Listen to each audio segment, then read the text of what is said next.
میں آپ کی ہر بات سے اتفاق کرتی ہوں. 40 کو ہی الاٹ ہوگی. جی لیکن جو 12 جولائی کو فیصلہ آیا تھا لاسٹ ایئر، تو جب وہ فیصلہ آیا تھا کیا تب کے ججز کو اتنا اندازہ نہیں تھا کہ وہ ایک فیصلہ دے رہے ہیں جو غلط دے رہے ہیں، جو کہ 26ویں آئینی ترمیم آنے کے بعد آج جو ایک فیصلہ آیا وہ صحیح ہے، اور 12 جولائی والا فیصلہ امپلیمنٹ نہیں ہوا، یہ بھی یاد رکھا جائے گا تاریخ میں، لیکن جو آج فیصلہ آیا ہے وہ جلدی امپلیمنٹ ہو جائے گا؟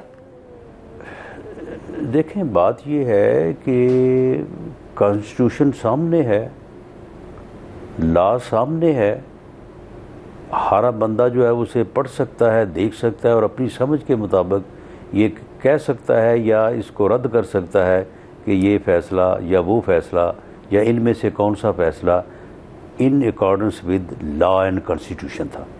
دیکھیں فیصلہ تو وہ بھی تھا کہ 63A میں انہوں نے کہا کہ آپ ووٹ ڈالیں گے، ووٹ آپ کا گنا نہیں جائے گا، لیکن آپ کو جو ہے وہ نااہل بھی کر دیا جائے گا. تو اس کے متعلق ہر بندے تو سر جو پاناما کیس ہوا تھا کیا وہ بھی لا اینڈ کانسٹیٹیوشن کے مطابق ہے؟ لیکن یہ فیصلہ جو ہے یہ in accordance with law and constitution نہیں ہے. صحیح سر، میں جاننا چاہ رہی ہوں کہ پھر وہ جو پاناما کیس میں محترم نواز شریف صاحب کو ڈسکوالیفائی کیا گیا تھا لائف ٹائم کے لیے، تو پھر کیا وہ بھی آئین کے متفقے تھا یا وہ بھی آپ کو لگتا ہے کہ وہ غلط فیصلہ تھا کیونکہ وہ آپ کی جماعت کے ساتھ تھا، آج جو پی ٹی آئی کے ساتھ ہو رہا ہے وہ کانسٹیٹیوشن کی روشنی میں ہو رہا ہے؟ نہیں دیکھیں بات یہ ہے کہ وہ فیصلہ یہ تھا کہ آپ نے بیٹے سے تنخواہ لینی تھی تو آپ نے لی نہیں ہے، لیکن وہ لے تو سکتے تھے نا آپ، تو لہٰذا آپ نے اسے کیوں نہیں اپنے جو ہے وہ ایسٹس میں ظاہر کیا کہ یہ تنخواہ بھی جو ہے وہ میرا ایسٹ ہے. تو اس کے اوپر بھی پھر سبھی نے جو ہے وہ تبصرے اور سبھی نے باتیں کی. تو معاملہ یہ ہے کہ عدالتی فیصلہ بہرحال عدالت کا فیصلہ ہوتا ہے، اس نے امپلیمنٹ ہونا ہوتا ہے اور اس وقت تک اس نے قائم رہنا ہوتا ہے جب تک کہ وہ ریویو نہ ہو یا اس کے یا اپیل میں سیٹسفائیڈ نہ ہو. لیکن فیصلے تو خیر تاریخ میں رانا صاحب آپ خود بھی لائر ہیں، آپ قانون مجھ سے بہتر جانتے ہیں، اور باقی دنیا میں بھی کہیں نہ کہیں ہوتے رہتے ہیں. جی آپ خود لائر ہیں، آپ قانون مجھ سے زیادہ جانتے ہیں، آپ یہ پولیٹیکل وکٹمائزیشن کا حصہ بھی رہے ہیں، آپ کے اوپر بھی بھونڈے کیسز بنے. کیا یہی ہوتا رہے گا پاکستان میں کہ جب بھی کوئی حکومت آئے گی وہ جو حکومت رجیم جا چکی ہوگی اس پہ کیسز بنیں گے؟ اگر ایسا ہی حال ہے تو پھر پاکستانی لوگ جو ہیں اگر وہ دوسرے ممالک جا رہے ہیں تو پھر تو وہ ٹھیک کر رہے ہیں، کیونکہ آپ کی جماعت کے اوپر ایک الزام لگتا ہے کہ قاضی فائز عیسیٰ سے لے کے بلے کا نشان چھیننے تک، پھر 8 فروری کو جو ہوا اس کے بعد جو آپ لوگوں کے اوپر ایک الزام لگا، پھر 26ویں ترمیم اور آج کا فیصلہ، تو یہ تو پھر اسی طرح چلتا رہے گا، پولیٹیکل وکٹمائزیشن ہوتی رہے گی. تو اس میں عوام کا کیا ہوگا سر؟ اگر پی ٹی آئی اتنی بری ہے اور پی ٹی آئی کی وجہ سے آئے دن روز اتنے مسئلے ہوتے ہیں تو اس جماعت کو بین کیوں نہیں کیا جاتا؟ دیکھیں عوام جو ہیں ان کو جو ہے وہ ان چیزوں کو بغور جو ہے وہ ان کا جائزہ لے کے اپنی رائے کا اظہار کرنا چاہیے. پولیٹیکل وکٹمائزیشن تو انہی لوگوں کی ہوتے ہیں جو پالیٹکس کرتے ہیں، سیاسی جماعتوں کی جو ہے وہ پولیٹیکل وکٹمائزیشن کرتی ہیں. اور اس کا ایک ہی حل ہے کہ سیاسی جماعتیں جو ہیں وہ ٹیبل پہ بیٹھیں، سر جوڑیں اور اپنے ان پولیٹیکل ایشوز کو ریزالو کریں جو کسی تنازع، کسی جو ہے وہ کانفلکٹ یا کسی بھی وکٹمائزیشن کا جو ہے وہ سبب بنتے ہیں. وہ جو نیب لاز ہیں ان کے اوپر جو ہے وہ اتفاق رائے پیدا کریں، وہ الیکشن رولز کو جو ہے وہ بہتر کریں، وہ الیکشن کمیشن کو جو ہے وہ ابو بورڈ کریں. وہ تمام چیزیں جو ہیں وہ ٹیبل پہ بیٹھیں اور بیٹھ کے ان چیزوں کو ریزالو کریں. پوری دنیا نے ایسے کیا ہے، کوئی پاکستان میں کوئی انوکھا کام تو نہیں ہونا. پوری دنیا نے اپنے پولیٹیکل ایشوز کو جو ہے وہ ٹیبل پہ بیٹھ کے، لیکن سر کوئی نون لیگ کی طرف سے کوئی ایسا جسچر نہیں دیا جا رہا کہ وہ ٹیبل پہ آ کے بیٹھے، جب فیصلے بھی اب پی ٹی آئی کے خلاف ہی ہو رہے ہیں. نہیں ہم تو جسچر دیتے ہمیں تو 14 سال ہو گئے ہیں، یعنی 2011 لیکن سر اگر آج ان کو سیٹس مل جاتی تو ایک جسچر چلا جاتا. نہیں تو معاملہ یہ ہے کہ جسچر تو اپنا جو ہے وہ ٹیبل پہ بیٹھ کے ایشوز کو ریزالو کرنے کا ہے نا. یہ سیٹیں لینے سے جو ہے وہ جسچر کیسے چلا جاتا؟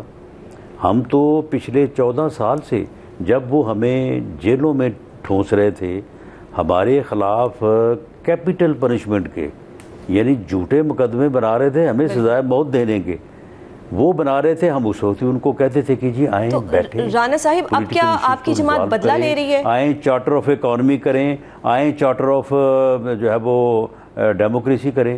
اس وقت وہ کہتے تھے کہ نہیں میں نے تو آپ کو چھوڑنا ہی نہیں ہے، میں آپ کے ساتھ کیوں بیٹھوں، آپ تو سب چور ہیں، ڈاکو ہیں، غلط لوگ ہیں، میں جو ہے وہ صحیح ہوں، باقی ساری دنیا غلط ہے. لیکن سر آج وہ جو میں کہتے تھے وہ جیل میں ہیں. جب وہ اپوزیشن میں ہیں، نہیں تو معاملہ یہ ہے کہ جیل میں وہ ہیں تو وہ کیا وہ 190 ملین جو ہے وہ میں نے اپنے اکاؤنٹ میں جمع کروایا ہے. ایک اور بھی سر ہے کہ اگر 190 میں ان کو کوئی ریلیف ملتا بھی ہے. ٹرسٹ والی 450 کنال جگہ جو ہے وہ میں نے اپنے نام الاٹ کرا کے مقدمہ ان پہ تو نہیں بنا دیا نا. ٹھیک ہو گیا سر. ابھی ایک اور بھی اسپیکولیشن ہے کہ اگر اس میں ان کو ریلیف ملتا ہے نام تو نہیں لگ گئی تو 9 مئی کے کیسز میں خان صاحب کو اندر رکھا جائے گا، اور پھر جو سیولینز کا ملٹری ٹرائل ہوگا پھر وہاں سے بھی خان صاحب کے لیے سختیاں بڑھیں گی. تو یہ تو پھر آئے دن کوئی نہ کوئی کیس بنتا رہے گا.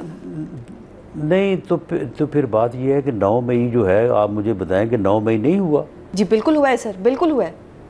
9 مئی کو فرشتے آگے کر گئے تھے، لوگوں کی آڈیو ویڈیوز موجود ہیں، لوگ خود ذمہ لے رہے ہیں کہ جی آگ میں نے لگائی ہے، یہ کام میں نے کیا ہے، وہ کام فلاں نے کیا ہے. تو معاملہ یہ ہے کہ جب ایک جرم ہوگا، جب ایک عمل ہوگا تو اس کا رد عمل تو ہوگا نا. درست. سر آپ کیا کہیں گے آپ کی جماعت کو بھی، جس ہم طرح حکومت میں ہیں وہ اپوزیشن میں ہیں، ہم تو آج بھی ان کو کہتے ہیں کہ آئیں بیٹھیں. آپ یہ آفر آج بھی کرا رہے ہیں آج کی تاریخ میں کہ آئیں بیٹھیں ایشو ریزالو کرتے ہیں؟ یہ کل کی بات ہے. کل جب بجٹ پاس ہوا ہے تو پرائم منسٹر آف پاکستان میاں شہباز شریف ان کی سیٹوں پہ گئے ہیں، بالکل ہاتھ ملایا صاحب سے، عمر ایوب صاحب سے، ان سے ہاتھ ملایا، ان کو کہا ہے کہ ہمیں ایشوز کے اوپر بیٹھنا چاہیے، ہمیں بات کرنی چاہیے. درست سر. آپ نے تو دل بڑا کیا، ہاتھ ملایا ایسی جماعت پر جو آئے دن آپ پہ الزامات لگاتی ہے، لیکن اسی جماعت کے لوگ کہتے ہیں کہ شہباز شریف صاحب نے یہ پارٹی میں مزید پھوٹ ڈلوا دی. آلریڈی پارٹی پھوٹ کا شکار تھی، لیکن انہوں نے جب ہاتھ ملایا اور ایسے وقت پہ جب بجٹ منظور ہوا تو اس سے تو بیرسٹر گوہر پہ اور اسد قیصر پہ اور الزامات لگ گئے ہیں. دیکھیں وہ دراصل وہ الزامات جو ہیں، انہوں نے جو ایک گالی گلوچ بریگیڈ بنایا تھا نا، دوسروں کو گالیاں دینے کے لیے، دوسروں کی بےزتی کرنے کے لیے، دوسروں کی انسلٹ کرنے کے لیے، یہ دیکھیں یہ قانون قدرت ہے، وہ اب ان کے اپنے گلے پڑا ہوا ہے.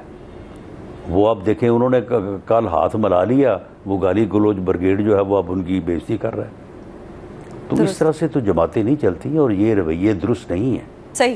تو سر اب اگر پی ٹی آئی کسی عدالت میں جانا چاہے تو وہ کہاں جائے گی؟ اب تو اللہ کی عدالت ہی بچی ہے.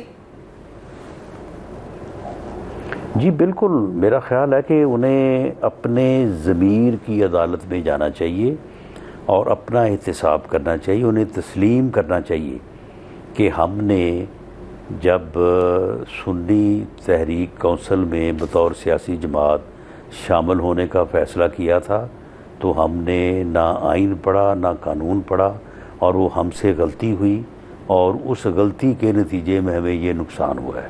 درست. انہیں اپنا احتساب کرنا چاہیے تاکہ آئندہ وہ صحیح فیصلے کرنے کی پوزیشن میں آئیں. درست. سر آپ نے بات کی کہ یہ گالم گلوچ کرتے ہیں، معذرت کے ساتھ ابھی ریسنٹلی اعظم نذیر تارڑ جو کہ خود ایک قانون دان ہے، آپ بھی قانون دان ہیں اور وہ بڑی ایک اچھی پرسنالٹی رکھتے ہیں، انہوں نے کچھ ریمارکس دیے. ڈونٹ یو تھنک کہ ان کو ایسے ریمارکس نہیں دینے چاہیے تھے خان صاحب کی ملاقات کو لے کر اور ان کی اہلیہ کو لے کر؟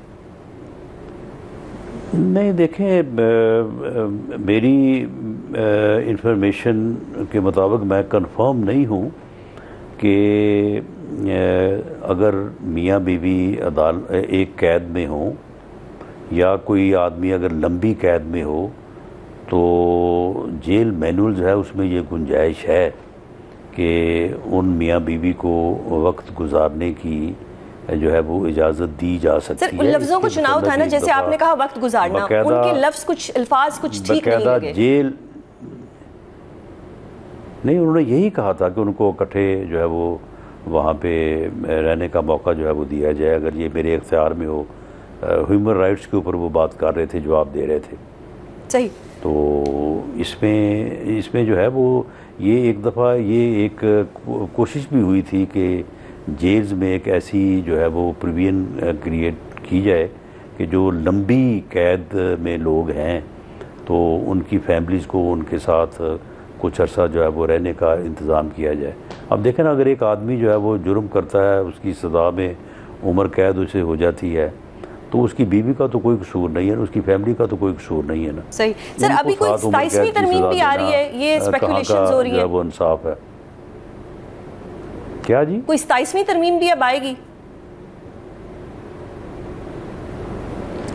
بہرحال اس میں 27ویں ترمیم کے متعلق کوئی ایسا کوئی بات، کوئی کنسیڈریشن یا کوئی عمل تو موجود نہیں ہے، لیکن بہرحال پارلیمنٹ ترمیم کر سکتی ہے جب بھی کرنا چاہے.